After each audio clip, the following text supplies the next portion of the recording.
Okay. All right. So welcome everyone. Thanks so much for coming today to this panel on Digital Humanities Publishing. The idea for this came out of a CESTA meeting. We realized that a number of us were working on different aspects of these challenges of digital publishing. Of course, there are those of you in the audience also addressing these issues. So we're hoping and looking forward to a very engaging discussion with the panel.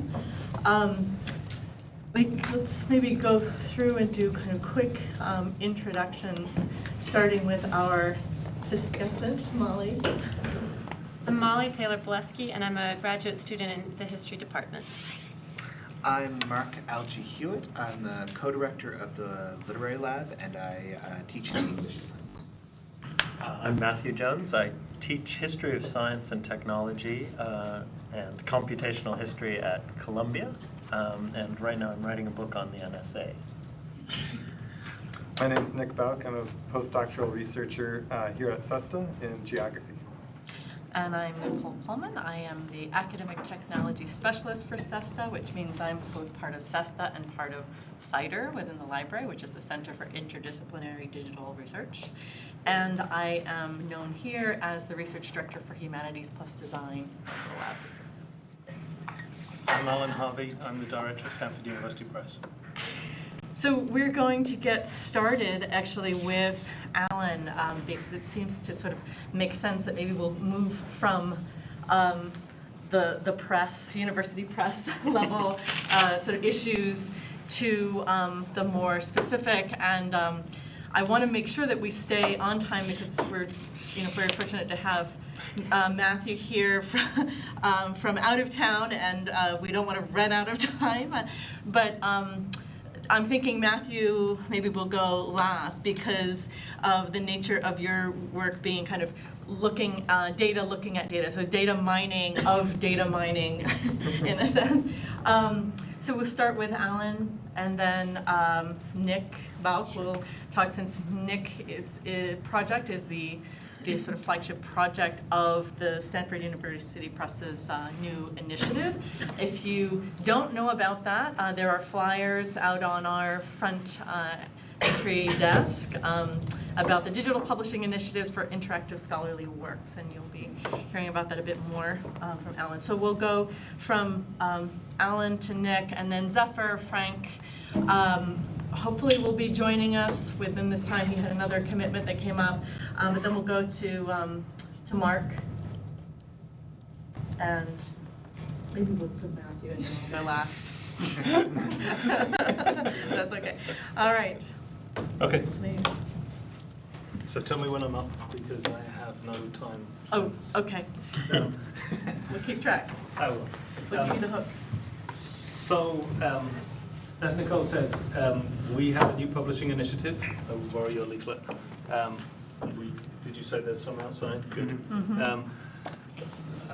The background on this is that earlier this year we got a $1.2 million grant from the Mellon Foundation to begin a program in publishing what we called in the grant interactive scholarly works. We have a nice little thing on our website for interactive scholarly works describing what we think they are and what it is that we propose to do. So let me just give you a quick summary of the background of why we thought we should do this and what we hope we can achieve. University presses are the gatekeepers, or one of the many gatekeepers for knowledge in terms of getting it accredited and published and available and disseminated amongst the academic community. But that's primarily in book form. We know exactly what to do with books. Someone gives us a manuscript, we produce it, we publish it. And we make books available in print form, and we make them available in digital form. And that's all very well and good, and we've been doing it for hundreds of years. But there's a whole lot of new scholarship taking place, such as here at CESTA, that doesn't fit into a book. And even 25 years ago, we were playing around with putting digital material inside books. We were coming up with ancillary material to go along with books. We have websites that accompany books. We were publishing things on CD-ROM. We were doing all kinds of experiments, but we didn't have any method of purely publishing something that wasn't a book. And what we felt was that there are a lot of projects out there that couldn't be partnered with a book and a digital project, that were just a digital project on their own, and there was no method of, quotes, publishing those. And as a result, people were making material available on websites, and they were self-promoting. And that's great, but it actually means that there is an important step that we have decades of experience in doing that was being missed. And so we decided that we should try and publish these interactive scholarly works, which means that we would introduce a formal publication process where we take a proposal from an author, that we send it out for peer review, we put it to our editorial board, we exchange contracts, and then we formally publish the book. Sorry, we have to keep changing your term. There's one really, really big stumbling block in doing all of that, which is that no one can make money out of it. We don't have any means to recover the costs of doing all of that work. And so we needed to go to someone else to try and fund it. So it took us close to a year of pitching a proposal to the Mellon Foundation, which they finally funded for January of this year. We've just been given an extension to it, so we now have 3 more years of funding after the end of this year, so it's a full 4-year project. And they've underwritten the whole of the costs of this program from within the press, which gives us 2 staff members, a marketing budget, some development money, and Frederica is our first staff member sitting in the audience there. Frederica is our acquisitions editor for digital projects.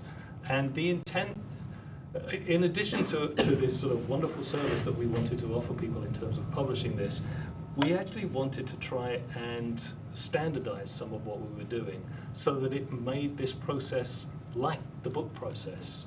And so continually we're drawing an analogy upon what we do for books. So the intent is that at the end, when someone is producing their resume and they list everything that they've done, including their publications, this digital work can appear on their list of publications because it has been formally published by a publisher and gone through the process. And we think that we can do that in a robust and defendable manner if we continually make analogies to what we've traditionally done. So for scholars, there's going to be the question of, why would you bother to publish? Why not just create the project yourself and then host it on your own website? I've listed out 6 bullet points here, but I could list out 20, and I could probably talk through all of those if given half a chance. The first thing is the editorial guidance. This is one of the pieces that people often miss in the traditional book publishing process, which is that we have experienced, qualified staff in-house who work with our authors to develop a project. And that's exactly what Frederica will be doing, talking to authors, working with them on their project to make sure that it's pitched correctly for their audience. What scholars often mistake when they're presenting their own scholarship is that they've got to do it in a way that the audience is interested in. The mantra that we have within the press is that you don't publish to publish, you publish to be read. And so that's the process that we wrap up in our editorial guidance. The other piece is peer review. We're proposing two parallel processes for peer review. One is the content peer review, and the second is the technical peer review. This is troublesome just because we don't have experience in peer reviewing these kinds of projects, and our reviewers don't have experience reviewing these kinds of projects. So we're both educating each other. We knew that there was going to be a fundamental difference between reviewing what was a traditional manuscript and reviewing something that is a digital project, whether it's fully conceived or partially conceived. And so we figured that we would separate it to the two ends, one being technical and the other being content. In reality, we're ending up blurring the lines, and in fact what we're considering doing now is whether actually, instead of having 2 technical and 2 content, we're actually trying to spread them across and have something like 3, where it's 1 technical, 1 content, and 1 in the middle. Because our technical reviewers can't ignore the content, and the content reviewers can't ignore the interface. And so the form and function argument just runs through the whole thing. The other process that it's kind of part of editorial guidance is the design. I mean, for most of these projects, the interface is the most important thing, and so making that look right is the same as making your book look good. We're not taking over that process, but on a consulting basis, we're working with authors to actually develop the interface so that the material can be used in the easiest fashion. The last two pieces are bits that actually are really often overlooked. Branding. We have a brand presence as a press in many different fields, and we can bring these digital projects along with us and publish within those fields, and that will help them to get noticed. I have to be honest, it works the other way as well. There are great digital projects that will help us in terms of extending our brand. And the last piece is marketing. We do a lot of marketing. We do email blasts, we do ads on the web, in print journals, we attend conferences. We have publicists who pitch things to the local and national and international media, and all of those services are going to be brought to these projects. We will be placing ads to promote them. We will not be selling them yet. So there's no money to be made out of this. Thankfully, the Mellon Foundation understood that, and so they've actually given us a marketing budget within the program itself. And Nick will go on to explain his project, which, as has been said, is kind of the guinea pig. It's been there first. We have quite a number of projects out for review right now on Frederica's desk, which is why we are experiencing the joys of peer review. And if anyone wants to ask more about that, I can talk about it later. Okay. Thank you.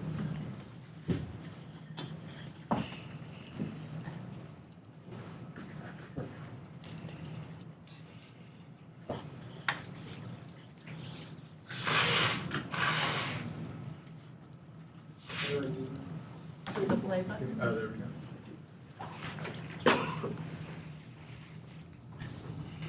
So you'll hear some resonances, certainly. Alan and I have been working together for the last 2.5 or so years with conversations, so and we're on the same page about a lot of things.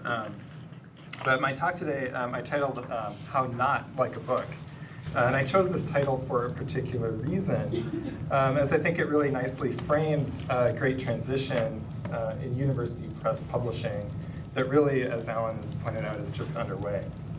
And conceiving a scholarly research project, something like a monograph, as existing solely in a digital medium from the beginning of the project has normally, often at least, not been how digital humanities is practiced. And DH is, of course, many things to many people. Digital assets, software, interactive features, websites, these have all been employed by humanists over the past 15, 20 plus years. The gap, though, as I see it, and as Alan pointed out, is the opportunity for scholars to utilize digital media to create, test, disseminate their efforts through the channels already established by top association journals and university presses. So in other words, I think DH I've seen as more than complex data visualization tools, more than addendums to the quote-unquote real work of book and journal publishing. I've conceived my work from the beginning that in my project called Enchanting the Desert, I don't want it to be a special feature of something else.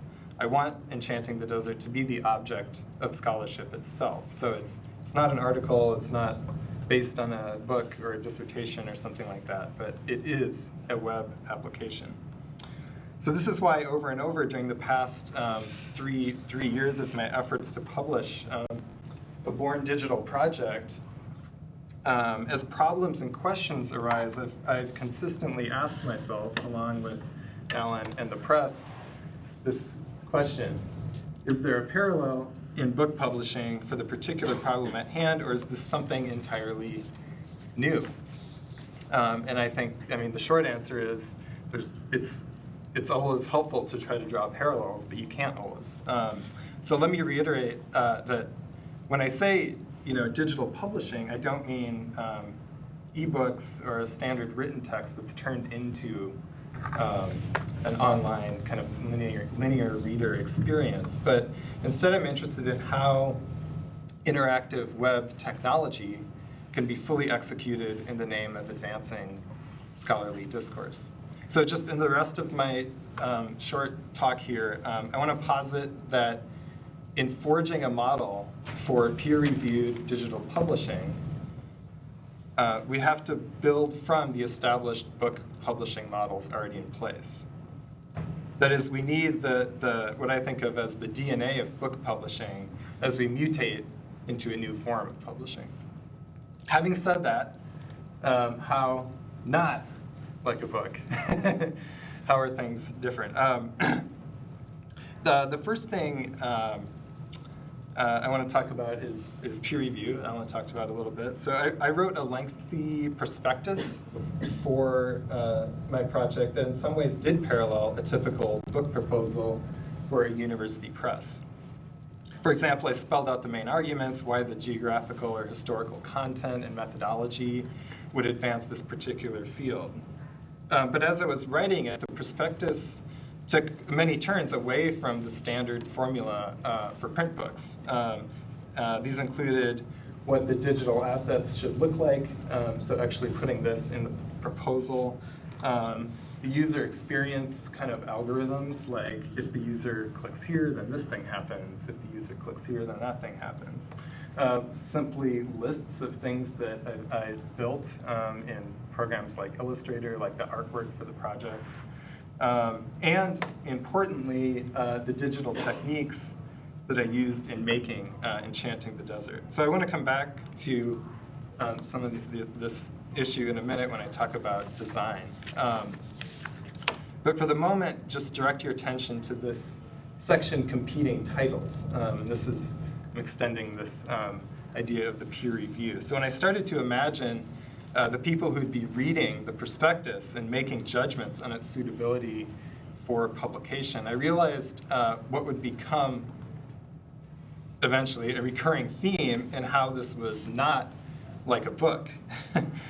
Namely, I think modern literacy is based on so many assumptions about the medium of books that I would need to lend a hand to my anonymous peer reviewers as well as the press editors from the outset. This was to help them understand the type of digital artifact they should be reviewing. So in book publishing, this is completely unnecessary and pretty much irrelevant. Professional editors and peer reviewers understand what a book monograph is. It's an established genre within which one can make comparisons, handy for the usual competing titles or something like whatever it's called section of a book prospectus. But what if there are no clear competing titles? Or on the other hand, which is in some ways more true, what if there are thousands of titles, i.e. websites, that bear some resemblance to what I'm building? So how is the reviewer to comprehend the genre in which she or he is operating? To remedy this, I built a version of what I call the Digital Humanities genre wheel, a tool that helps one conceptually place any given DH project in an almost infinite variety of types of DH projects. So this scheme is, other people have done things like this. This is no means perfect or the end all to helping and compare and judge DH project, but it was a helpful start for me. So you can see there's these certainly debatable sort of continua, like the digital feature stands alone or it accompanies print material. And you could put a dot on any one of these four continua where your project rests. So I did this in the proposal stage for the project, comparing Enchanting the Desert, and I just made these up. These are subjective things. They're debatable again, but just let me just run through this quickly and we can talk about it later if you want. Compared to this one, for example, A Game of Shark and Minnow is made by the New York Times. It was a couple of years ago an interactive feature, one of the parallax scrolling things. that they made, and I found that there were actually a lot of similarities, except for kind of the audience, like a journalism versus an academic audience.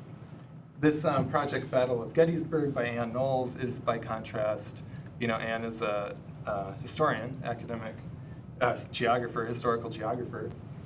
And I found when I really looked close at all of these things that her project was in some ways less similar than this game of shark and minnow. So this is really just to point out that judging the genre of what kind of DH standalone project you're looking at is not easy. Second, web archiving. The key assumption of web archiving is the live site will someday, maybe soon, maybe not soon, be gone. So what do you do about this when you're building and publishing a born digital project? The Portuguese Web Archive has a lot to say about this. If you don't know about this place, it's worth jotting down and checking out sometime. I can't go in depth right now, but for authors to enable web archiving, one link for each content. This is a screenshot of Enchanting the Desert, so I've really tried, gone to lengths actually to do this for a number of reasons. One, if you look at the URL up there, you can see that it says enchantingthedesert.com, SA32. Now, if I were to click on the photo, it would bring that photo over here, and the URL just changed to photo 32. So you're not actually loading a new page, but you're assigning a unique URL. Also, what this lets me do is have these sharing and cite buttons where it can link a fellow reader or a colleague to that exact spot within the web application. Normally not something you can do with a web app. You have to click around to make it get to the spot where you work. Crawler-friendly homepage. This is one of the things that we're struggling with right now, is how to make things like web applications search engine optimized. It's a big challenge. I don't think we have a clear answer right now, but it's something that I've been working on with the press lately. Finally, how not like a book design. This is a big one, and though I'm really only touching on it here, this is the component that I think of as potentially the most gnarly as publishers and authors move forward. Normally, an author has nothing to do with the design of the published product. Books have chapters and sections, and again, there's this shared literacy that publishers can assume among their readers. Press designers choose the typeface, spacing, where the page numbers go, illustrations, how they appear and labeled. So the user interface of a book, for the most part, is an already stabilized phenomenon. But by comparison, when publishing a born digital project, I found that along with the normal research and writing that go along with making it, I'm also using the web application itself to communicate things to readers. And this is the form and function problem. And so to do this requires design. The format in which the content is presented to readers is related to my thesis, my message. And so I think in this case, rightly, the press has left the major design work to the author. 1 minute? Yeah, no problem. Okay, so this leaving design to the authors, I think, is really brave on their part. But it's also, I think, a little bit scary for all of us, and not because authors can't design, but because with this model, I think we can threaten to leave publishers without a platform or a format or a reproducible system like they have with books. And this is a huge, to use the DNA metaphor, it's a major mutation point that we don't quite know yet what that's going to mutate into. So I think this is this design issue is, I think, at the forefront for me of digital publishing, and for me far more so than issues like hosting or maintenance that comparatively, I think, are relatively easy to solve, but are things that people talk about a lot as problems. Takeaway, same thing as Alan, or that other people have said. What does the digital add that I couldn't do in a print medium as we're thinking about digital publishing? This is really important. It's not just about making things digital, it's what does the medium do to the content.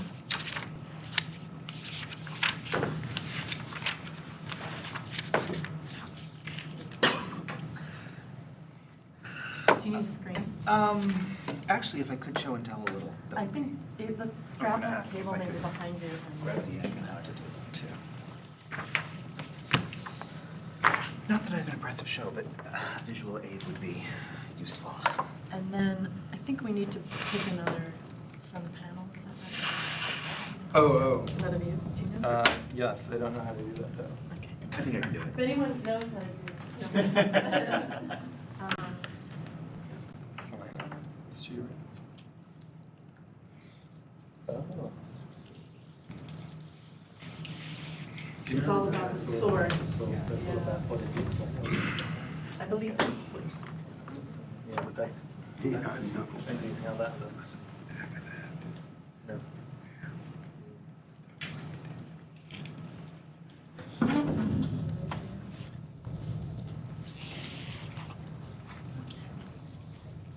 okay.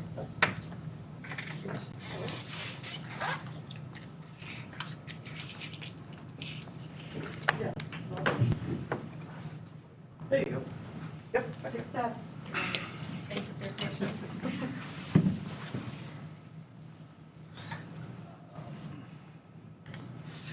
Excellent. Okay. Mark, you, there it is. This is right. Yes, that's right. This is what I want.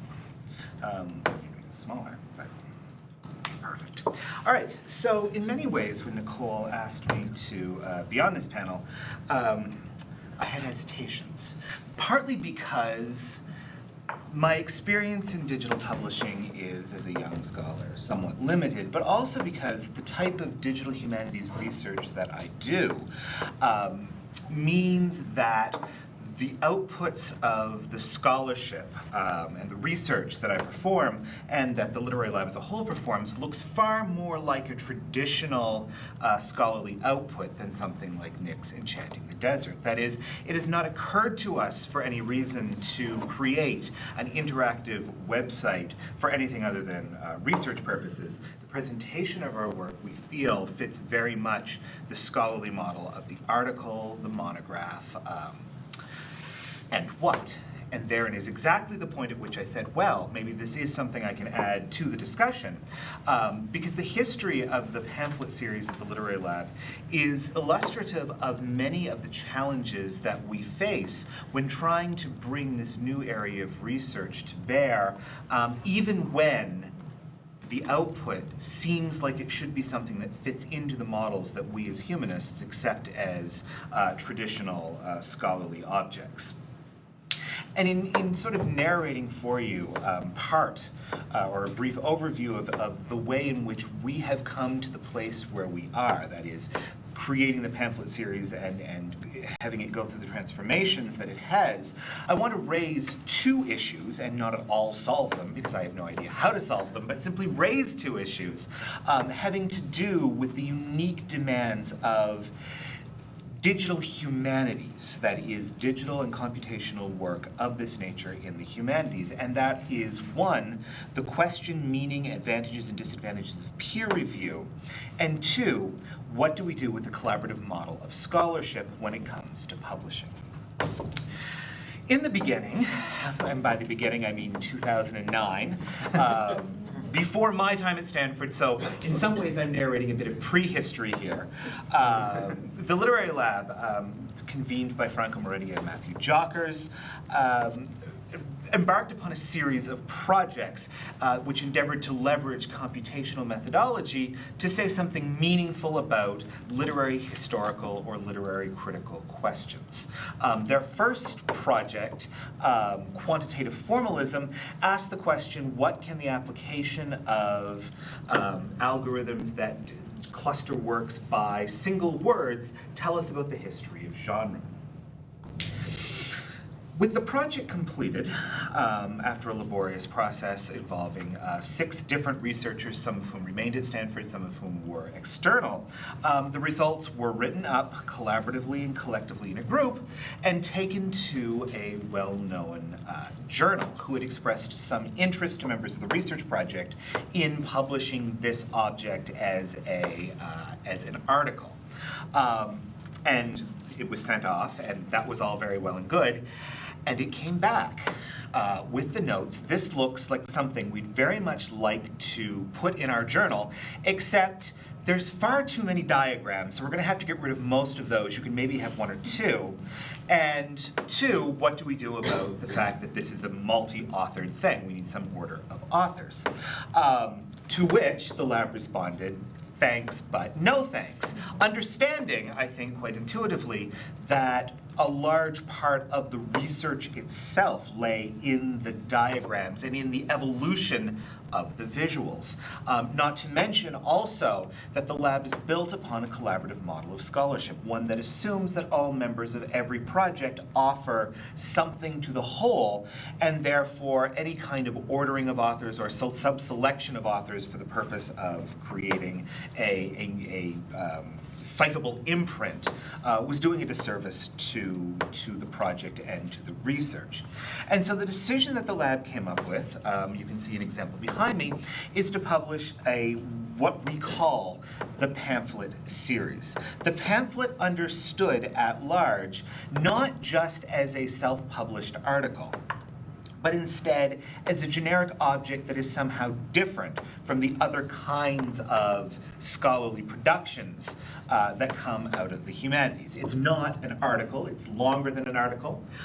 It is generically and stylistically different than an article, narrating the process of research rather than simply reporting results, and includes, of course, many more visuals than a typical humanities article would. It also acknowledges on the front the one too many authors that have contributed in some sense to this project. And this in the lab ranges the gamut from single-authored pamphlets, of which we have 3, up until projects that we have currently on the go and are currently writing up as pamphlets, which have 15 different participants. And it's very important to us to make sure that somehow within the genre that we were trying to create, we had some way of acknowledging the participation of all of the people who had worked on each project. So the pamphlet series now stands at 10 pamphlets, and we have 3 more on the way. And they're designed objects, they're self-published objects in that they are done completely in-house. However, they are subjected to a fairly rigorous review process. In fact, I've had more notes come back from pamphlets I have submitted to the other members of the lab than I ever had from articles that I have submitted to journals. We also have an in-house designer, well, now an out-house, a not in-house designer, who has kept a consistent style between the pamphlets all the way along. And we feel very strongly that having a strong design aesthetic and consistency across the genre does a lot to help shape the outside perception of them. The ways in which I think the pamphlets are evolving away from what originally was a much more traditional looking object into something that we don't quite understand yet is due to the demands of the design on the research that we do. As you can see from pamphlet 8 here, it's fairly straightforward, it's pretty text heavy. There are some more colorful diagrams than one would find in many other kinds of publications, and this means that we don't have to worry about the cost of printing in color.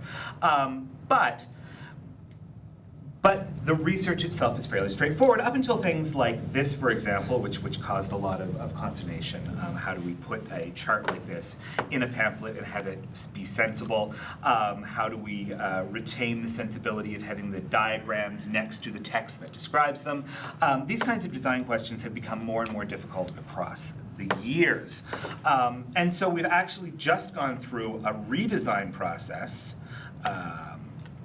This is a redesign of pamphlet 10, which is available on our site in the old way, but redesigned with our new design aesthetic, which is still on it can be printed on an 8.5 by 11 sheet of paper, but is now in a 3-column format, which allows for much more complicated visual layouts.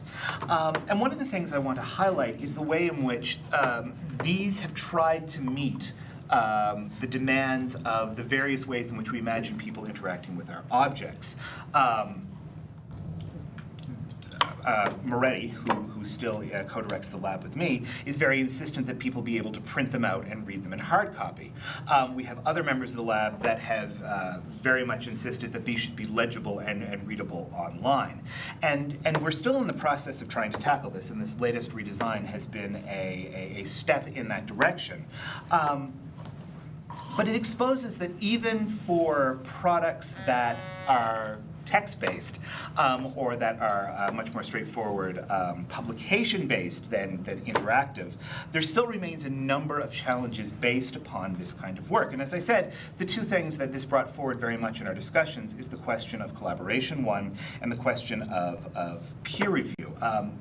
The uniquely difficult thing about the pamphlets, as I've said to people, is that of all the things that I put my name on, they are by far the most widely read and cited, but I get the least amount of institutional credit for doing them. Because they're available for free on our website, because every time we launch a pamphlet, we maintain a curated list of 400 academics and how many grad students? 1,100. 1,100 graduate students that get bombarded with them as we release them, so that they are read much more than an academic journal, even something like the PMLA. On the other hand, because they are self-published, because they're not peer-reviewed in the traditional journalistic model, and because that we have tried to keep them so resolutely collaborative. That is, we very much try not to submerge the individual contributions of authors into a single whole, but narrate instead within the pamphlet the individual contributions while maintaining an alphabetical list on the front page. Because of these, it means that institutionally, at places like Stanford or, and we've talked to other people at other institutions, the question of how to credit these as research objects becomes a very, very difficult one.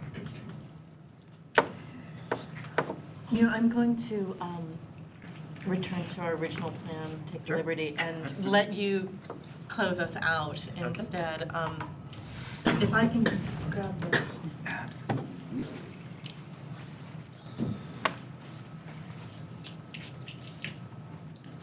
Because what I'm going to show is closely in line. Will that reach? Uh-oh. Can I trade? Do you want to switch it?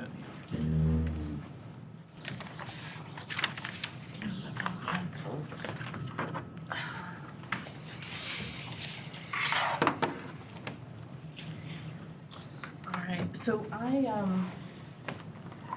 title of mine talk is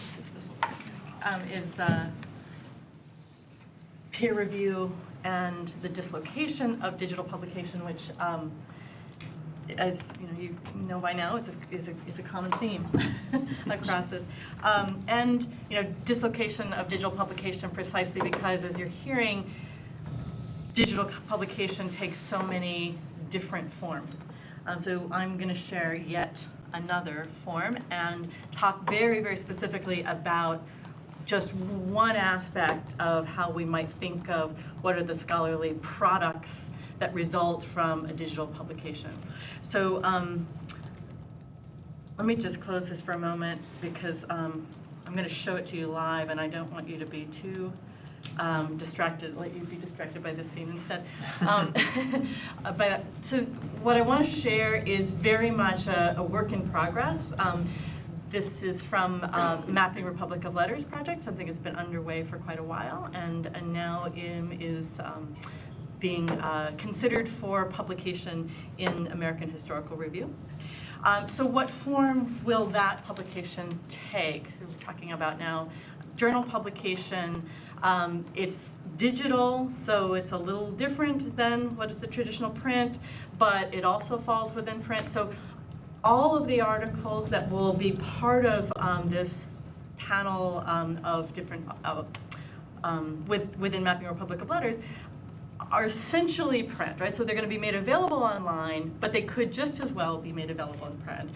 Images included, which are diagrams, many of which use Palladio. It's a tool that was developed by the Mapping Republic of Letters team.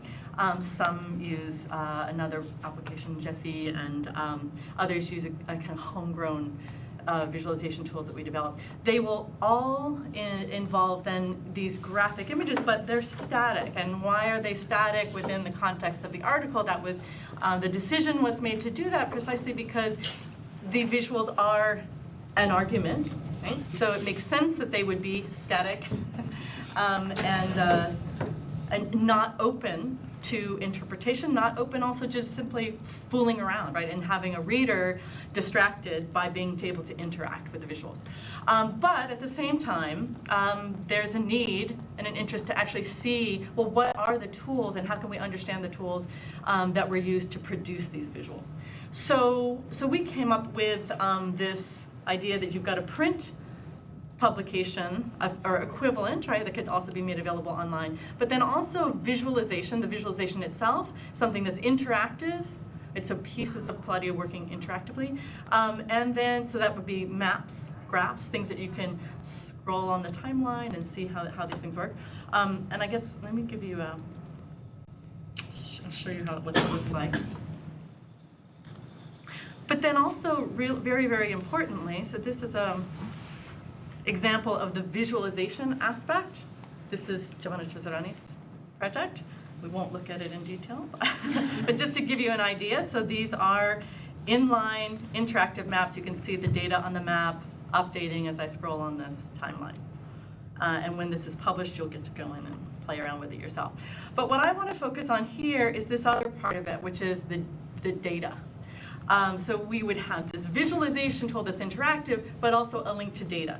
And why the data? Well, obviously, one wants to publish the data if it's a data-driven project, right? So unlike Nick's project, but more similar to the stuff produced by the Literary Lab, we want to be able to share the data. But what does it mean to just publish data tables? I think we've argued through a lot of use of visualization that visualization adds more. It can also add a lot more in revealing the data itself and trying to sort of unpack the box of the problem of these complex digital objects. It's very, very difficult to get into it. We know the form, as Nick was saying, of traditional print publishing. It's so formal that it's absolutely part of your entire disciplinary training. I mean, not just the form it takes, but what to say.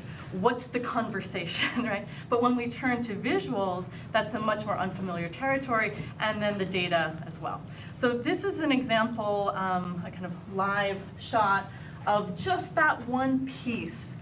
So we're arguing here for publishing the data, but also publishing a visual of the data.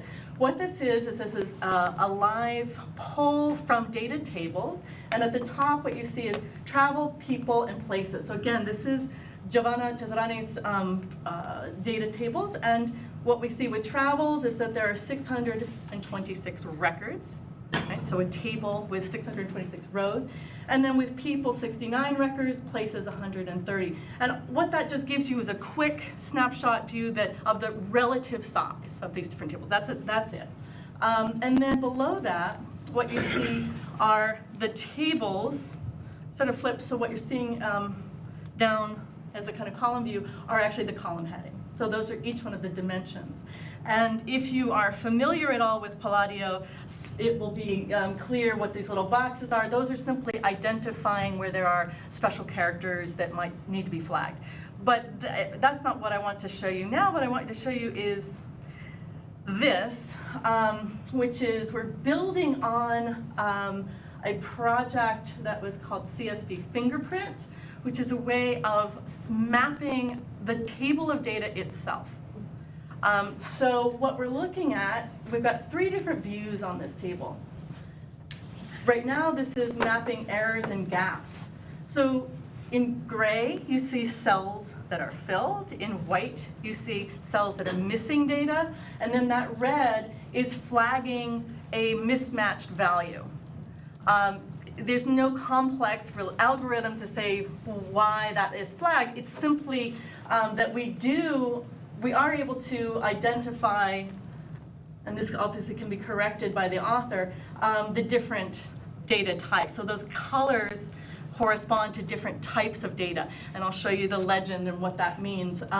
But essentially, trip ID is at the top, and it's this sort of bright yellow that identifies it as a unique identifier that's numeric. So every color corresponds to a different type of data. The blue down here, start and end, are dates. Okay, so right now all we're looking at are gaps and errors, and so there are a lot of gaps in the dates, typical of historical data. Now, if I click on, in particular, this row, this is a this error is not in Giovanna's data. This was fixed for the purposes of this presentation, but simply to show you that what we were looking at in sequence dimension is these are sequences. It's a numeric sequence, and all of a sudden we've got an alpha value in there. And so, if this were not so much for review, but just for the author, she could go back in there and fix it directly. But let me show you some map by data types. Okay, very, very simple visualization. But what you see here, I'm going to move this so you can see it a little bit more clearly, is particularly in the start and end. Those are date values, but with date values, often, this is 18th century data about travel. Sometimes we have only the year, sometimes we have a specific day. So what this is showing with the different shades of blue are different kind of specificity of date value. So here you've got 1732, a darker value is going to give us a full date, right down to the day. So what this does is it gives us a way of kind of looking over the data and understanding what the author is dealing with when they're writing their article. What are they basing the argument on? And one reason this is so important is because there's so much data missing, there's so much uncertainty in historical data, and yet, as soon as you publish a digital project, there is an assumption that there's some kind of completeness, accuracy, that sort of thing. And here, we're being just completely transparent about what's there and what's not there, so we can just write off that question altogether. So it's kind of a small thing, but big impact. This last view shows sorting the values, and so you can actually see more clearly through this view how many values are missing. You just don't get to see them in context, right? So I'm going to just quickly end by showing you what that looks like in this case where we have lots of different kinds of values that might be missing. And if we look at this by errors and gaps, you can see that in some cases, there's actually very little data for each record. And this is an important part of the opportunity, I think, of this kind of new digital scholarship, is that forcing us to put data into tables actually reveals very, very concretely and explicitly what's missing. It turns that into something that can be actually used effectively within an argument, and this is our way of contributing to that. Yes, okay.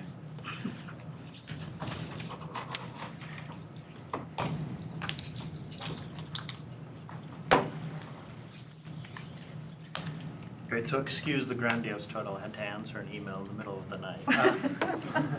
So I wanted just to begin with an anxiety that's everywhere present in these sorts of discussions about different sorts of credit systems.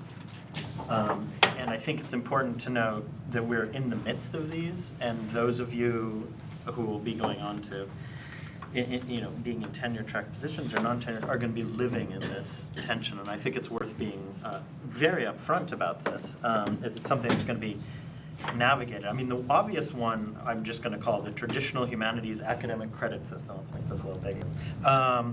And it's central to hiring, promotion, the tenure system, and it is shot through with hidden labor and gift exchange of refereeing, reviewing.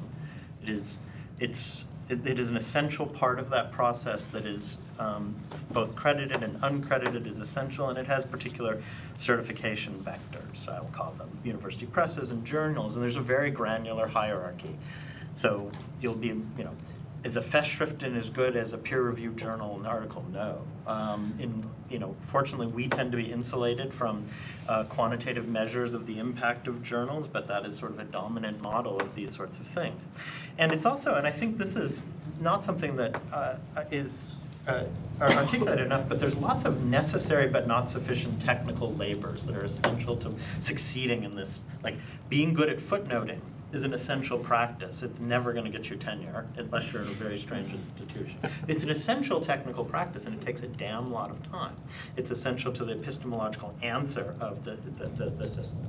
Now, people in the DH world, and I'm being very schematic here, live in this system, but they also live with, I'm just going to call it the free software sharing credit system. It's a different way of life, and it is central for many people who enter the academy and leave. It too is shot through with hidden labor, gift exchange, and modes of surveillance. Anyone who has GitHub knows that there's little green intensity that shows how hard you've been working on your project. That is a mode of analysis. It's important to employers. It has a diffused network of certification vectors that are very different.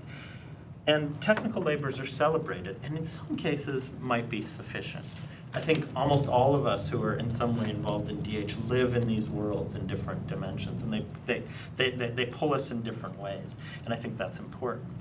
What it means is that DH scholars, particularly young people, doing doctoral work, but particularly doing postdoctoral work, are loaded with double doses of hidden labor and obligation. And those hidden labors go in different directions. More traditional departments want everything traditional from you. But everyone else in the university, who often is extremely excited that you're not the same old kind of humanist that they didn't want to hire in the first place, is really interested in everything else you can do, that you participate in these other sharing economies. I think that the fact that we find ourselves situated in between these is the fact of life where we are. And there's not any clear closure about this. Now I want to suggest, so this is, as it were, a little bit of pop ethnography, and it comes down to, in some sense, the last bullet point is what ends up happening is that you have to write your damn book at the end of the day, right? And fortunately now, because of Mellon and Stanford, there's going to be possibilities of that book taking an entirely different form. But it's going to have to be something that's, isomorphic with the monograph and serving the same kind of purpose, at least until the credit system changes dramatically. So I want to talk about a different kind of ethical fact about publishing, and I'm really excited to hear about in the innovative ways of producing born digital scholarship, and I'm enormously excited by this. I want to add to that. I don't want to take away from that at all, because I think that focus, as it were, on our scholarly decorum and the way in which computational means allow us to be decorous in new ways is crucial to what we're doing. But I think along with that, we ought to take obsolescence as a given at all times. Today's fancy visualization, no matter how awesome, is the 640 by 400 of tomorrow. And it's the preservation of dynamic websites, which is very hard and unsolved. I mean, we're probably all going to be running, essentially Docker images of archaic computers at all times on IE6 in order to recover these kinds of things. And that's going to be an important solution for curation, but it is entirely unsolved. What does this mean? Well, many of us, when we encounter the archaic website, what do we look for? We look for a key link. Yeah. Could you enlarge that? Oh, yeah. Sorry. Sorry. Is it going? No. Why is it not getting bigger? Well, I don't know why it's only making that bigger. Sorry about that. Often when we go to an archaic website, what do we look for? Something marked developer, API, or metadata, or something else. Now, I say ethical because I think it's an important testimony to a confidence in what we're doing and a right expression of the labors in which we're doing. Here we find the underlying data. Now, in digital pedagogy, one of the things I think we do a lot is teach a very simple lesson, that raw data is an oxymoron. There's been a lot written about this. The data is made, not born, that it is artificial, and that this is a good thing. That we encourage our students and in our own practice to think about the artificiality of data, which means that when we work on it, we're doing something in order to make it matter. It is an object of critical inquiry, and that matters a lot. We really do want to know how this data was produced, who standardized it, how frequently, how are the sensors calibrated, the sorts of questions that Nicole's visualization was just getting at, the extent of this. And this is something that's enormously important for us. Now, my own field is, as a historian of science, we've recently become very interested. How do we tell the stories of data in the sciences? What sort of things have we done to learn? Well, a number of scholars have come to argue that scientific data sets have tended to be of long-term continuing value directly in proportion to the detailed documentation of the conditions of their acquisition, sources, processing, data munging, and systems of classification. And this is in the works of a large number of STS scholars, Paul Edwards particularly, Sabina Leonelli. Now, what this is to say is not to deny the salience of the data, but it is to underscore those processes by which it was produced and its limitations. The ways in which it can matter and which it cannot matter, the ways in which we ought to be skeptical of it, and the ways in which it can inform us, the dangers of using it and the powers of using it. All of this, in other words, is a testament to the labor of having produced it, a labor that doesn't fit into either of those credit systems very conveniently. So, I mean, it's remarkable that you should have talked about. So, in some sense, what it does, and I think this is important, is it makes data munging visible as an art. And when I say art, I mean a liberal art. That is something of liberal reflection. It's not merely a technical practice. It is a careful reflection.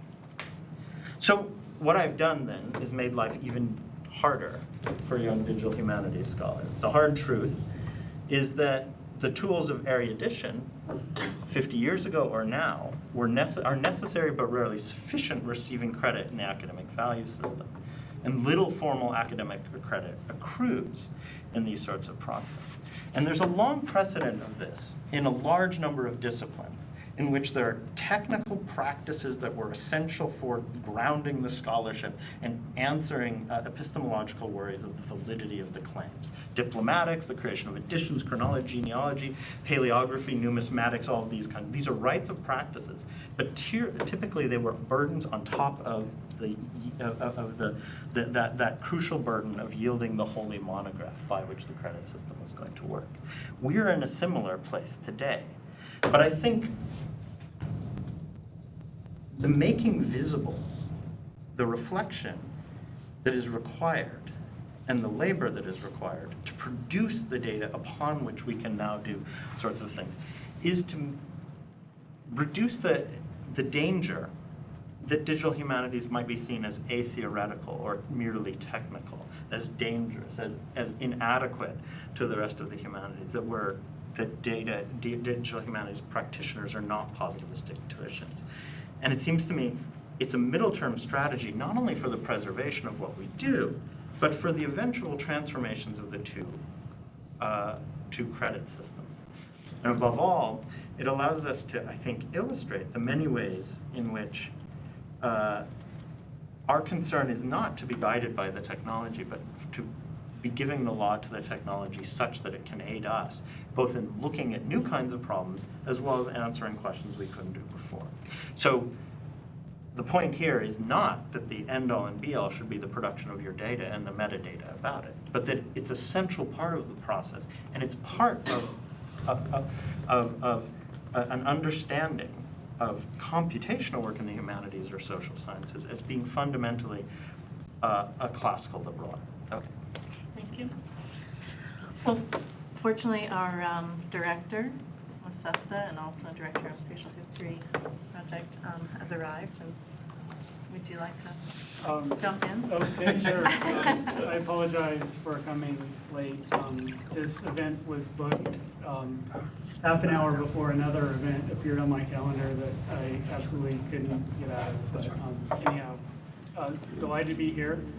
And I think I've gotten a bit of the gist of some of the conversation that's happened thus far. So I'm going to be very brief and kind of draw inspiration from what Matt was just saying. I think that my intervention here, what I wanted to talk about was self-publishing as a kind of mode of knowledge production and scholarly communication in the digital humanities as a kind of middle term, something that exists that's not the same thing as individualized self-publishing, something that I throw up on the web, on an individual blog, something that's produced individually, but things that are produced collectively or that have that a kind of collective imprint behind them. And I think about these, there are multiple ways that these kind of publications can be produced.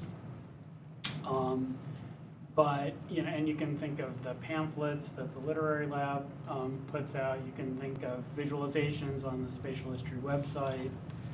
I think of Palladio, in a sense, as a collective product that's the result of many people working over a long period of time. Lacuna Stories as a kind of self-published, collectively produced object. So there are different ways that this can happen. But the point is that we need to think about the communities of scholarship that exist, the kind of ecosystem within which these kind of self-publishing endeavors can take place and be nourished, but also kind of how to conceive of the boundaries and the limitations as well within that framework. So, it's one of those things where it doesn't solve the problem of how do you get credit for work that you do in the digital humanities, at least not directly, but it does speak to that a sense of validation, let's say, that can attach to self-published DH work that is embedded in kind of recognized communities of practice that by working together and having that kind of collective identity produce knowledge that can be sustained, shared, and otherwise credited to a certain extent, much more broadly. But that's kind of on the external, outward-facing side.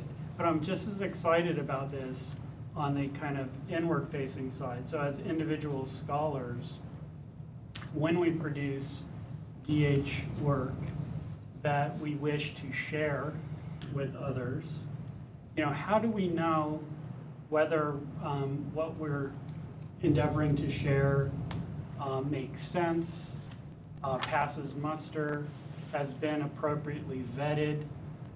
Okay, we don't have recourse to that traditional system where I write an article, I submit it to the journal, it goes out to a couple of reviewers, either it does or does not get accepted, right? There's a whole system that provides feedback to us as scholars when we publish in these conventional modes. Okay, so you're not going to do that. You're going to create some kind of digital project that's going to be a database with a visualization and then maybe an essay attached to it. You have all of these moving parts.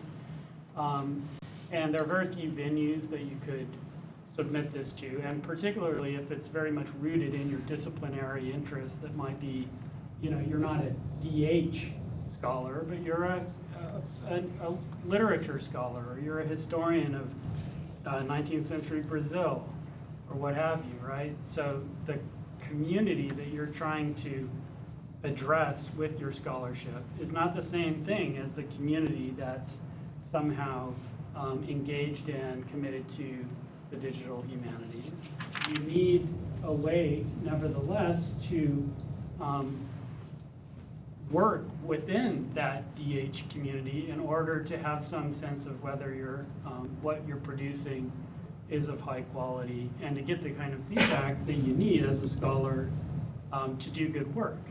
So in other words, I'm seeing self-publishing as this kind of intermediate step which allows us to work collectively in these communities of scholarship to get the kind of feedback. So facing inward to the individual scholar, you get the vital criticism, feedback, ideas to rework and develop your ideas. And I guess what I'm insisting on this because I see publication, like the point of publication is not just to rack up publications and get citations and, you know, rise through the ranks in an academic system. It's to put your ideas out into a community of scholars and receive feedback on those ideas, develop them, and ultimately, you know, refine them and see them enter into that broader conversation. So if the self-publishing within the DH can serve some of those same purposes without all of the unnecessary overhead, we don't have to have double-blind review. We can review one another's stuff, I think, up to a point, as long as that function is being provided, then we can think of at least partially responding to this, you know, some of these questions that come up about, you know, how do we foster scholarly research and publication in the digital humanities when the things that we're producing don't fit the old model of publication, but when our very community itself doesn't necessarily provide that an easy community to which we can share with our digital humanities product, right? So that's something that I'm very interested in exploring and trying to foster here at Stanford. And I imagine it's the kind of thing that could be appealing to scholars coming from very different places and points in their careers. So that's pretty much all I've got. And I think we should probably Turn it over to Molly. turn it over to Molly to make it more sense than I just did. Right. Well, I've made some mind maps that are completely coherent. So I'm probably not going to take quite as long as other people since I don't have something prepared, but I'd like to create a sort of synthesis and hopefully raise some questions for you all, and then do we have time to open up after that for discussion? Okay, because that's the final thing that we need to do in digital humanities is establish the feedback loop, but not feedback, discussion. So it's great to be on a panel where it's not just people in different phases of their career, and I'm obviously the youngest one, so it's quite a privilege to be able to comment on everybody else's comments, but also people from so many different interests. People here have many different stakes in the problem of digital publishing, obviously from the publisher himself, to individual scholars, to people working in labs. And we all have different professional norms and different ways of being rewarded for our output. So it's really great to hear all of these different perspectives. Yet there are many of the same themes that we're concerned with. And I think that this stems from the fact that we are in a period of transition that we all recognize on this panel. And a transition in the way that our information is disseminated, excuse me, I hope it's not decimated. So this is nothing new in scholarship. Of course, working on the Republic of Letters, we focus on the ways that discourse among intellectuals has developed over time. And so with each of these progressions from exchanging letters to institutionalizing journals and institutionalizing universities, there is, of course, a lot of anxiety over the control of information and also expanding those who participate, the field of participants. So I think it was you, Matthew, who brought up the term anxiety, and I do hear a lot of anxiety coming through in this, and that's perfectly natural for a period of transition. Number one, there's anxiety about reward. Okay, so university presses don't make money from this. Maybe there's a model where for-profit presses would make money from it. I doubt that that's actually possible. There's a worry that Individual scholars won't be rewarded for this in the same ways that they would by publishing traditional articles. There's also an anxiety about the permanence of work that is presented in these new forms, because we can recognize a project from even 5 years ago might not function anymore, even a project that had a lot of institutional support behind it, and that's really scary. And a lot of, this is another unfortunate side effect of this, is that a lot of people who invest time in new technologies see that happen to a project and never want to invest that time again. So one of my professors, I know she spent, I don't know how many years working on a CD-ROM project that will never see the light of day again. And I think she has zero interest in digital humanities anymore, which is unfortunate. So that was in the 90s. And, you know, I'm still reading works of history from, well, obviously from the 19th century, but even earlier than that, since I'm an early modernist, and nobody's going to be looking at that CD-ROM. The other anxiety that I don't think anybody brought up, but when we're, is another way of thinking about time, in the sense that as we're working on projects, technology develops so quickly that by the time you feel like you're done, or you either you produce what you want to produce, or you're just mentally done and don't want to work on this project anymore and want to move on, there might be a new technology that's even better at doing what you did, and you invested all of this time that's seemingly wasted, than if you go through traditional press and go through the whole peer review process. That generally takes a year plus, and so by the time that your project is actually released, is it still relevant, or is it still the best interface that it could possibly be? So in the ways that combining new digital publications with traditional press methods, there may just be a lapse that is detrimental to the success of that publication because of the slow process of a normal academic publication. And I read about one example from Johns Hopkins professors who were able to publish a digital book in 2 weeks after they had had a conference, as sort of a exception to the rule of how fast digital publications can come out, but I think that's the exception. Okay. Everybody seemed to talk about peer reviewers. And this is something that I've certainly seen working on the Republic of Letters project, that there is definitely a bridge that needs to be built for, we're always talking about, don't worry, this digital project is going to be peer reviewed and it's going to be very high quality, but where do you find peer reviewers who have the expertise in your field of specialty, plus actually care to look at a digital project, especially if that project is in a beta form. And it requires a lot of imagination for the reviewer to, let's say, dream of the possibilities for that publication or that tool, whatever you're putting out there for them. And that might be something that is full of empty promises. They don't know if you're going to be able to deliver those things that you want that tool or whatever to be able to do. So it's asking a lot of a peer reviewer to come in midway through your process when you don't have something quite finished yet, or you're proposing something.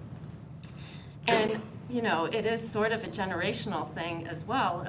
I'll be honest that young people would probably be more open to something that's experimental like this and have more familiarity with computers in their daily life, that they would be willing to fiddle around a little bit and say, okay, we understand that this is sort of more, design thinking mentality that you're going for here, as opposed to a traditional article draft that I'm reviewing. So that is a very limited pool of scholars that you could reach out to do those kind of peer reviews. Probably will be increasing in the next few years, but it's an immediate problem for sure. Let me think about this.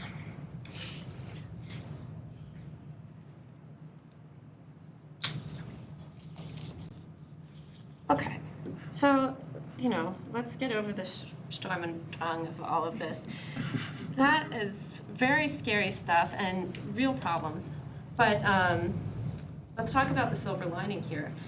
I'm on the job market right now, and in the early modern field that I'm applying to, there are 6 professorships, and there are way more positions in digital history. It's really exciting, and some of those are even crossover early modern European history and digital history in departments that wouldn't be able to get funding for a traditional early modern Europeanist. But the way they convinced their dean or their provost to give them the funding for this position is they say, hey, this is something totally new where you can collaborate interdisciplinarily, and this is a position that's going to get a lot of research funding into our university, and it's an exciting time for somebody like me who sort of is on the edge of DH, or I'm an early modernist, and I get to use digital tools occasionally for projects that make sense for digital tools. So let's be honest that maybe my digital project will not count in my tenure review. I'm sure that's going to be changing in a lot of schools. I've heard of a lot of schools that are changing that. But on the other hand, there are a lot of opportunities that are opened up because of it. And not just in the number of jobs, but in the funding outlets and really cool conferences. I just think that that's one way that certainly it's not credit in the same sense, but it is not remuneration, but it's certainly a reward of doing digital humanities. The other reward is the inherent creativity in it. And there's a lot of power in the hands of the DH author. Let's see, Nick, you mentioned that you are actually guiding the reviewers. And the act of designing is another way of implementing or revealing your argument. And that's something that a traditional monograph doesn't give you the opportunity to do because you follow a set form. So this is another way of getting your ideas across, sort of multi-dimensional way of argument. Now, of course, that requires lots of new skills, but as Matthew said, there are already all of these implicit skills that we don't really talk about in order to get our work done. Now, let's see. How long have I been talking? Seems like years. We should probably turn over the moment. Okay. Another exciting thing is that it's presenting our data. We have to explain our processes much more transparently than in the past. And this requires a lot of our readers. So we're no longer talking about readers, we're talking about users, because we expect the people who interact with our work will not just sort of take in what we have given them, but we expect them to figure it out, figure out the way that we present our information, because it's often particular to each project, and then to either use the tool themselves to come up with their own ideas, their own conclusions,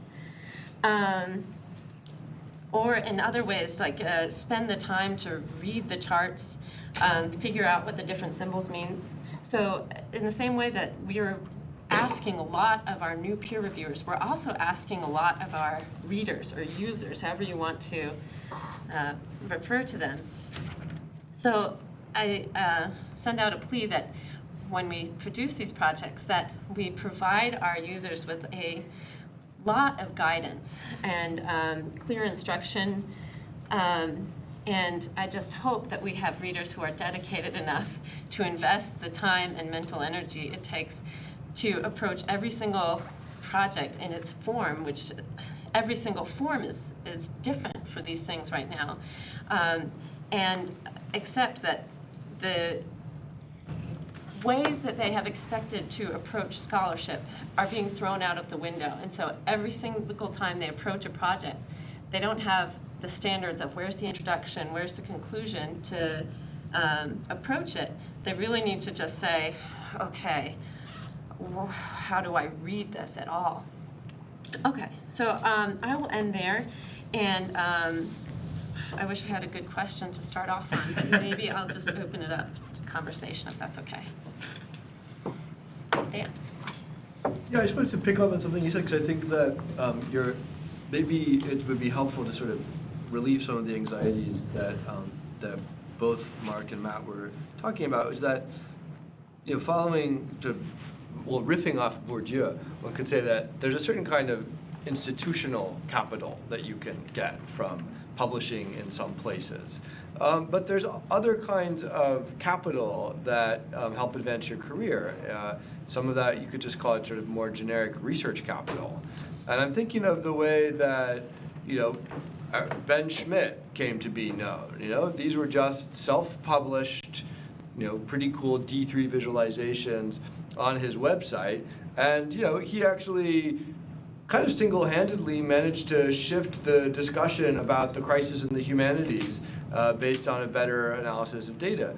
Or, you know, Andrew Goldstone, who, you know, was hired to sort of as a bread and butter modernist at Rutgers, but, you know, through blog posts and Arcade, was able to sort of become a very well-regarded figure in DH.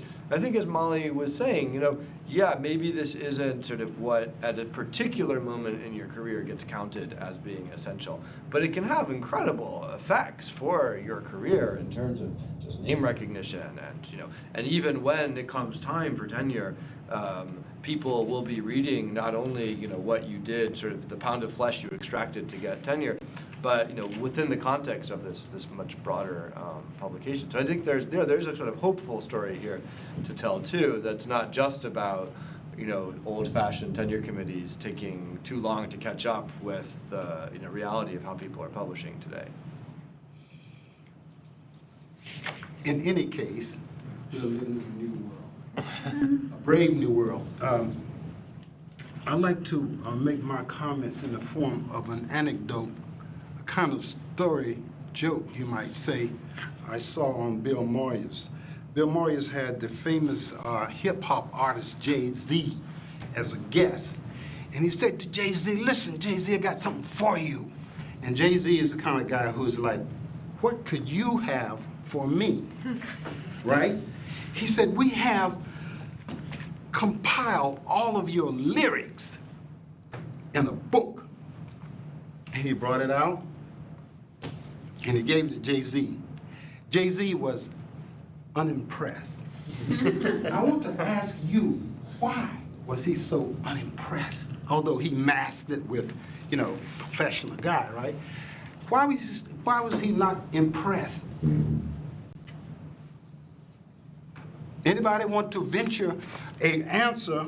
Because I want to connect it with what I think is great, and I think, Molly, you're right in the end, and you're right, there are wonderful things, but what is it that was so, Bill Morris thought what? That by presenting him with a book of his own lyrics, he was doing something to say, look, we have done you a service.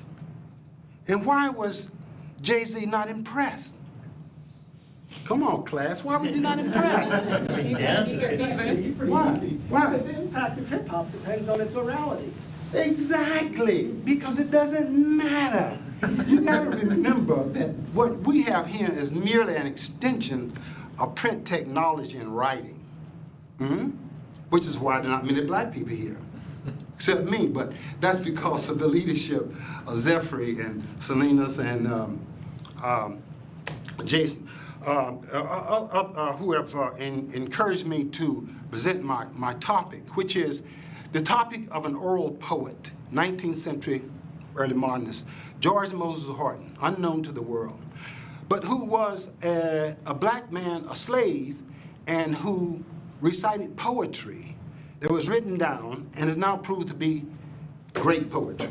The problem for me, and I listened, no one mentioned, the one thing I need from Horton is to hear his poetry. He was an oral poet. Now, what does that mean? It means that he couldn't write or didn't write because the law of the land was that if a slave picked up a book or a pen or indicated any notion of literacy, a finger was cut off, or a hand, so forth. Why? Because the tool of technology is writing, as is now it is what we of all witnesses. It is a new digital, very fast. I brought my own Walter Owen reader because he's the one person that really began the discussion of digital technology. And he died before the whole thing started, he and Marshall McLuhan. But the point is that in the writing world, you have lots of opportunities to control, to ship slaves, to write up. I was in Germany. I wanted to see a Holocaust museum, and I went to Dakar, and I expected to see furnaces. I expected to feed my American interest in what happened in the Holocaust. There was nothing. There was just these, what the Germans call Befehlungs, which is the written document in beautiful High Deutsch saying, I like to have 50 heads next week. All right? There is written what they want, and no one who that letter sent to could resist the order. So this is one of the things that literature does for us. It controls the world, all right? And we are merely an extension of that control. Whether we do a good job of that remains to be seen, but the point I want to make about Horton is that being an oral poet, and I need to hear him, I could only use so much. I couldn't go back and get him out of the grave, and I couldn't get Jay-Z. I'd like to get Jay-Z and say, well, you continue the oral tradition, as it were. Amazing, the man in an oral condition can make more money than anybody in this room in a lifetime. $300 million a year. We really have to think about what it means to be oral in the way we're living now. So Horton presents a wonderful, wonderful opportunity of a man who was gifted in oral culture where writing was forbidden, and yet he wrote. Because there was a woman who was smart enough to realize this was about something, and she took down his poetry. So what I want to say is that digital technology helps me to really bring in that lost art of listening. We have a lot of digital looking, and we have all kinds of techniques that allow us to visualize, means see it, but we really want to hear. The acoustic world can be retrieved from the 19th century through digital technology. And that is the most amazing, fantastic thing for me, and I'm still just riding on the bubble of one day showing what can be done for Horton and others like him, that we can actually hear, we can really engage in this oral world that is still there. I mean, with Jay-Z and the number of rappers, it's just amazing what our culture has produced, albeit not even seeming to realize it in one sense. So I just want to tell you how grateful I am to CESTA for allowing me the opportunity to explore this possibility. I would think, though, in publishing, first of all, it's hard to publish a book. It's hard. I don't know if we're all writers and we've done various things in publishing. It's hard because the world of literacy, despite the fact that we're here on the verge of a new kind of technology, is still small and small and small. And it's a miracle to publish a book. I can attest to that, and I'm certain many of you can. So I see digital technology as being an appendage that may be able to help it, but we're still circling around the technology that do so much pride and so much arrogance and so much real insight, and that is still print publication.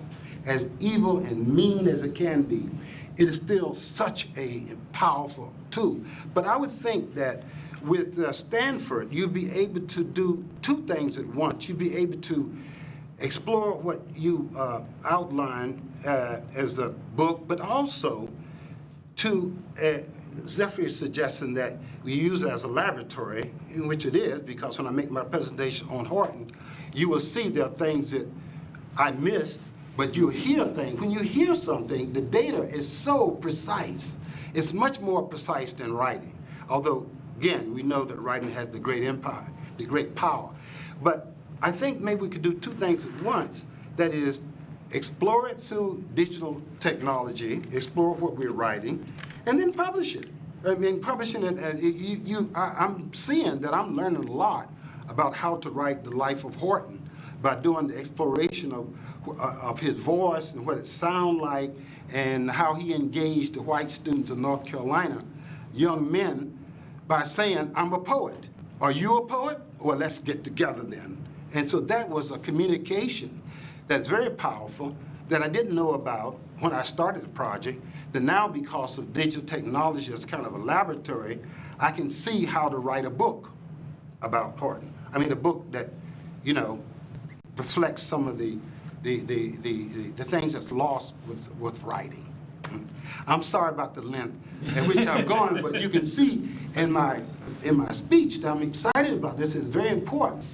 And I thank CESTA for giving me the opportunity.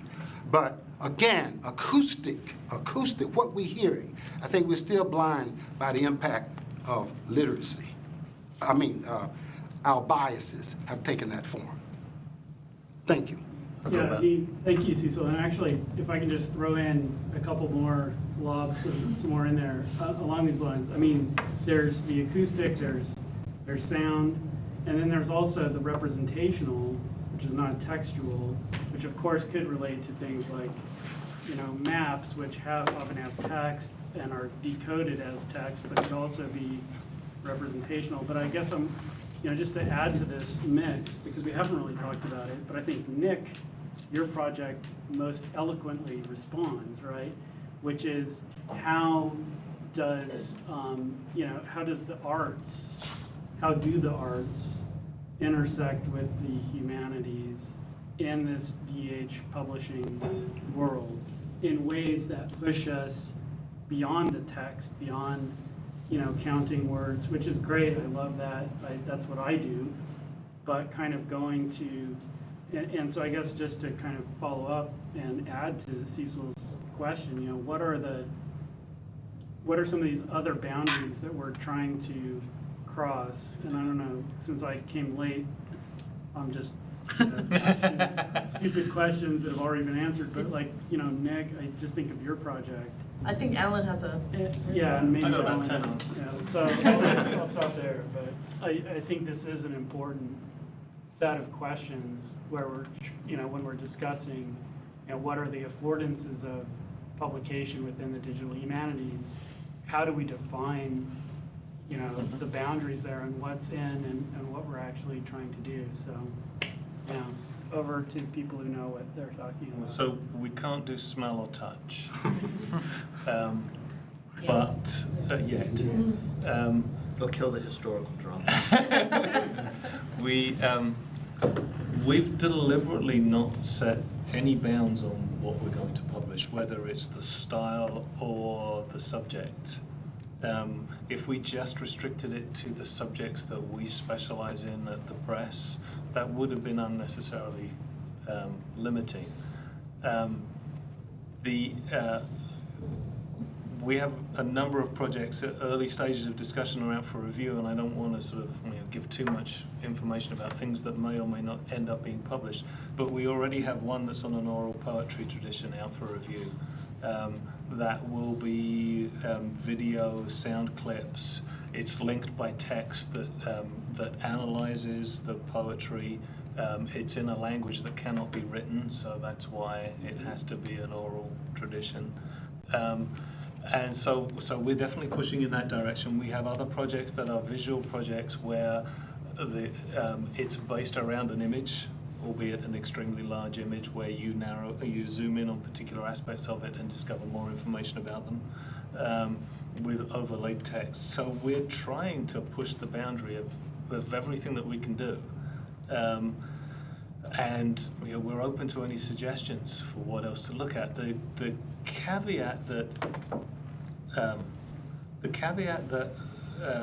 that we've put on everything is that it's got to reach a level of scholarship that we and whoever advises us deems to be equivalent to a publishable project. We don't want to publish tools, but I'm pretty certain that eventually someone will come to us with a tool that we will agree that we just have to publish. But you know, we've set some kind of boundaries, and I know that we're going to upset a few people with projects that are fabulous and we absolutely love, but just don't rise up to that level. But equally, the Mellon Foundation funded a whole bunch of projects. They funded some digital humanities projects at places like Brown and West Virginia that are doing things similar to us but without the publishing aspect. But they've also done one that is dealing with evolving books, where literally there is a point of publication but the book lives on afterwards and continues to be contributed to. There's another one that actually is setting up a repository for material to go alongside a traditional book. So it's more like your data supporting the book. But with the understanding that most of our printed books also exist in digital form and are present in a bunch of archives like JSTOR and various places, and that these random data websites don't get archived in JSTOR and aren't linked. So the attempt there is to set up a supporting material archive that does get linked into the online book archives. And there were probably 3 or 4 other grants that I'm failing to mention, but they've tried to tackle this from various different perspectives, and ours is just one publishable piece. I'm going to go for Japan. I want to bring together 2 words that you just brought together, like the publishing and the data.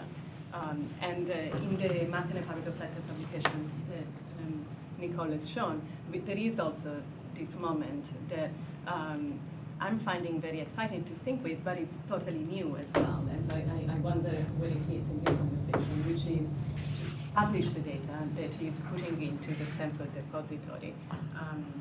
And in fact, this is something that the literary lab has been doing. And it's, it's very new, so I don't know what it will mean. Like if I didn't even think until now, like what does it mean, where would it go on a CD or not? Like what kind of, the word is publication, but there is something definitely different about it. But when Zeph, you were talking about the excitement of the conversation that actually will happen, I almost think that knows what will happen, but could be the moment in which, exactly if you go back to the map of those 69 travelers, the idea that someone will go take the data and do something very different from what I've done is, I mean, it is what happens already with the circulation of ideas, and that's it, but it is a new way of thinking of this evolving conversation. And I wonder what the experience for you have been doing this for the literary lab, right? I know that there is one, the sample one in the library is something by Matthew Joffers. But I wonder if there is any sense of where that is going, or if anyone beyond the literary lab has had experience with the STR, as it's called. The pamphlet series is going in, well, it's going in a couple of different directions. I mean, we have our own archive of pamphlets available on the website. In all honesty, and this goes back to, I think, very cleverly what Cecil was saying about the dominance of print, and it made me also ask the question, all of a sudden, especially when we were talking about, publishing tools, what it would mean to publish a tool. But aside from that, I mean, bowing in some ways to the dominance of printing technology, we actually have a collection of pamphlets, the collection of pamphlets, coming out as a monograph. It's already appeared in Europe.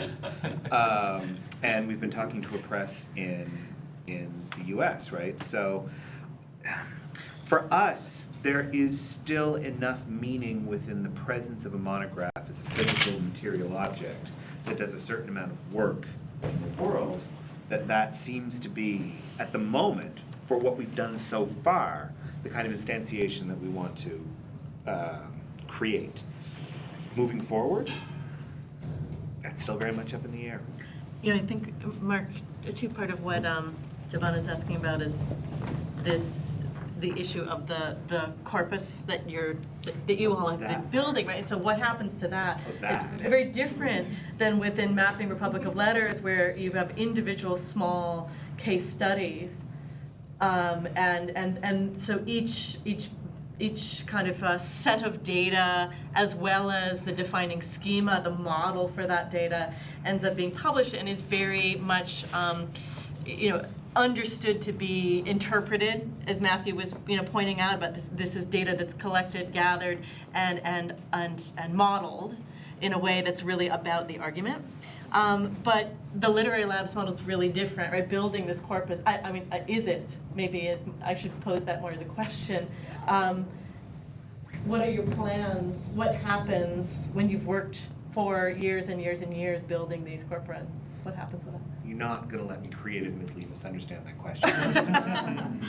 Okay, that is an ongoing question which we are working with Stanford University Libraries to help us resolve. At the moment, our various corpora exist across 4 hard drives, a couple of portable hard drives, and a Dropbox. None of them are in the same format. Some of them are marked up in XML, some of them are in TEI, some of them are in text files, some of them have metadata tables, some of tables are metadata attached as part of file headers. It's not something that we've ever concerned ourselves with, much to the detriment of the research that we do. It's a whole other problem, right? And I'm not going to speak for the lab on this part because this is me and I don't presume to speak for the other members, but I don't see that as our primary research contribution, right? I mean, it's not that archives aren't important, and a careful attention to detail in that area isn't critical, but that's the kind of, we're dealing with enough texts now, thanks to the generosity of the library, we're dealing with close to 4 terabytes of data. It's an amount of text that Google hires engineers to solve, and we don't see it as immediately solvable within our current research flow. There's also the question of the public availability of this data, right? Like, to what extent are we responsible for providing this data as a backup to the conclusions that we reach in the research publication of the pamphlet? And this is something that I think the Digital Humanities needs to grapple with, right? Because on the one hand, yes, transparency of data. On the other hand, that presumes a kind of surveillance and policing of research that doesn't necessarily exist in the sciences. And some of the data that we use isn't publicly available, and I'm not convinced it necessarily should be. So that these are much, much larger questions that, in all honesty, the Literary Lab has gotten around by not dealing with them, beyond simply doing the research that we want to do. But there are things I think that we need to come to grips with as a field. Can I just, I'm sorry, but I kind of feel like this is lobbed into Matthew's lap. Yeah, data surveillance. At some sense, yes, yeah, absolutely. In general, what you're describing is part of a much larger phenomenon than us, which is that there's a huge bill coming the way of all the universities that they're not admitting it's going to cost billions to figure out data curation. And it's precisely because most people's data are exactly like yours or mine, a complete disaster. And that the Born Digital thing is I know our library system is not facing up to it. Actually, our library system is facing up to it. Our provost doesn't want to know that. But it does create huge burdens on a group of researchers who don't necessarily want to do this. Now, I did frame it as an ethical sort of thing, and that is coming out of a certain sense of the necessity, the value of reproducibility. But it's also more than that. It's that it's a way of it's a different way of understanding the sociology of knowledge of the interaction of our products. So one thing about the monograph's an answer to questions in the sociology of knowledge and the productivity. The Republic of Letters is a different one. The pamphlet is yet another different one. The availability or non-availability of data sets depend on different understandings of that, of the kind of sociology of knowledge that's appropriate to where we are. And so if we as communities decide not to have them, that is a choice of a different kind of standards and protocols for knowledge production. And there are many, many groups that are doing data intensive. I've been teaching a lot of data journalists. Data journalists in general do not want to publish their data sets because it violates their protocols.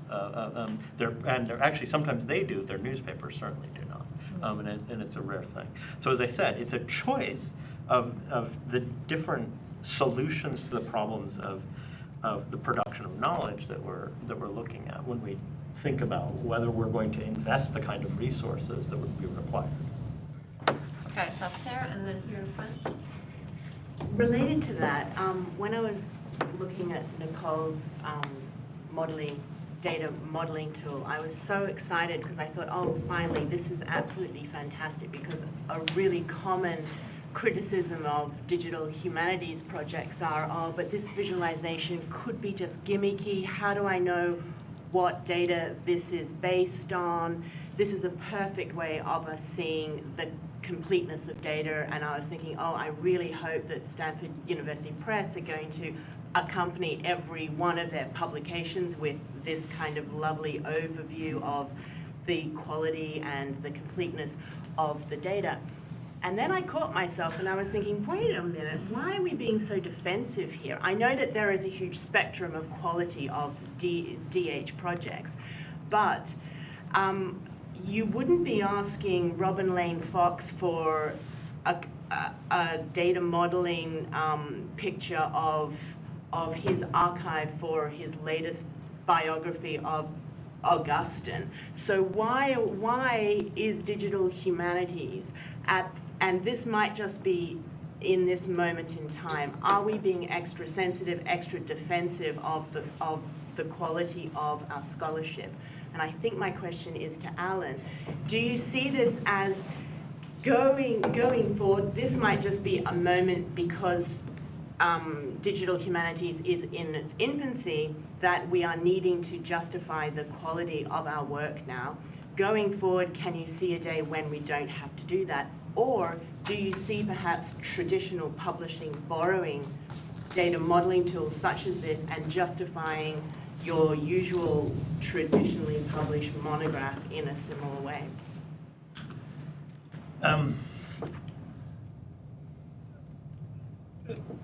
I take it in a slightly different direction than people being defensive, and I'm sure there's an element of that in there. But I'm thinking more of what we're hoping to bring while publishing these things, in that the field is small enough right now that people need to know how it's done. They need to be able to replicate it, and they need to be able to develop it.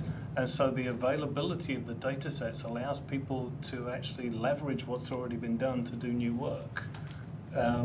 And so the goal that we set out was to establish something that can then be reused. And if the data can be reused for another project, then that's an argument for making it available. And we're bringing that same that same viewpoint to the way that we are developing the projects that come in. I mean, Nick's been a part of this in that, you know, there's a lot of discussion about using standard tools.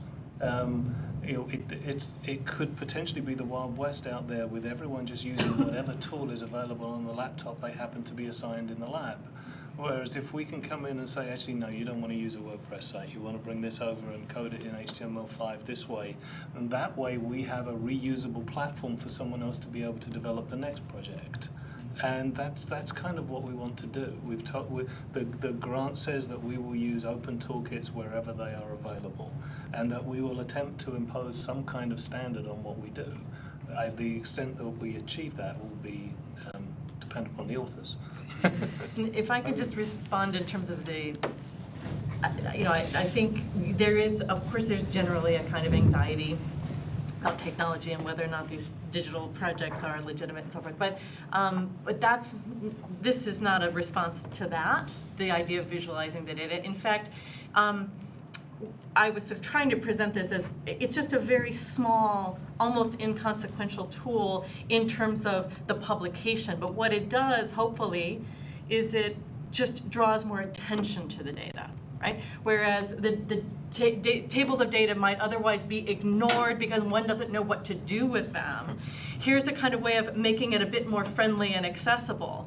But ultimately, in the long term, it's what Molly was pointing to, and Matthew, that that visualization and any of the visualizations, in fact, that were used to help develop the arguments of the paper might not exist anymore, but at least you'd have the data, right? So it's turning the attention more to the data that drives some of these scholarly projects, but it's not about the tool, it's not about the visual, it's ultimately about the argument and then the data. And that's why, I mean, quickly, that's why I think, to use my metaphor that I brought up about DNA, like I think this, like, I think the kind of data sets that you were talking about, in my mind, I kind of put that in like, that's like an old DNA of book publishing. And we do that, or why, I mean, this is a part of like scholarly discourse and communication to show how you made your conclusions. And I don't know why that would need to be considered something like a radical break there, just because you're using digital tools. You're next. Thanks. My question was coming back to something that Nick said in his presentation about design. You underscored the sort of, going back to the transition that we're in as well, the extent to which design, it needs to be factored into the conception of a digital-born project and moving away from the book, which is such a known form. So I guess it's a question between you and Alan to talk about a little bit more about if you're not a scholar, let's say you're a humanities scholar who doesn't have the visual and design skills that you brought to bear in this first project of the digital publications of Stanford University Press. What did you, how do you imagine that playing out for other people? And does the Stanford University Press imagine maybe pairing designers with those kinds of scholars that don't bring the skills that someone like Nick might have? Yes. It's been so collaborative. I mean, we've been meeting every month, 2 months, and a lot of the process has been, we can't separate the content from the interface. And so that's what all of our discussion has been about. Nick's been over to the press meeting with our designers, and they've given him page mock-ups of this is how we think it should look. So what we're stopping short of is taking the project in and doing the coding, because that's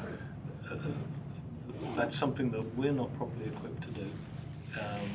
And at some point I hope we will be, but right now we're having to sort of stay to one side of that. Yeah, I'd underscore the collaborative nature too. Just that, I mean, yes, like I've conceived of the project and even started with like pen and paper sketches of how I want it to work. But then it's also like talking to our creative director. I think Eric just logged out, but he was here for like 2 hours. But it's like working with people like Eric and Rob, who's the press designer. And it's, you can imagine the design cycle where things go out, they come back. We know that some things are not implementable, but some things are. So it's, you catch the things you can and try to triangulate it between between everyone's vision. That's what my process has been like. It just seems to me that since this is such an early stage, I wonder to what extent, and you probably won't be able to answer this, these ideas of form, that extend from content that might be, non-traditional in the book form, will generate replicable patterns that the press could use. Yeah. In fact, I believe the Mellon project at Brown is funding their library to do exactly that. And so what they will be doing is partnering with faculty to actually help them to develop their projects. They just left off the publishing piece of it. I mean, one thing I'll say that seems really nice about that, very important, is that when we spend a lot of time bashing the monograph form or the traditional book, but the fact that the expertise of editing or design or these kinds of things are important expertises which we are now not knowing how to fund. Yeah. Like editing has died, and we're poorer for it, right? And more and more we're called upon ourselves to be in charge of our design, our editing, and this sort of stuff. We already are like, it's great that we have the option, but to impose that upon ourselves, it's kind of the Uberization of you're the owner of your entire process, and that's not always right. Some of us aren't designers, some of us aren't, none of us are great editors. Everyone needs an editor, and I think, again, it's not an anxiety, that's something, what are the resources we want from the monograph, from print, that we don't have enough? And it seems like this initiative is exploring that in a powerful and nice way. So I don't know what is the time frame for this event coming to a close, and if so. Yeah, we have like 2 minutes. Okay. Would you like to wrap it up? Well, I just didn't, I don't want to like stand and congratulate myself for coming late to a meeting, but I just have noticed that people have started to leave, which made me think that maybe so. I guess maybe it is a good time to. So those who have remained, let's give a hand to our.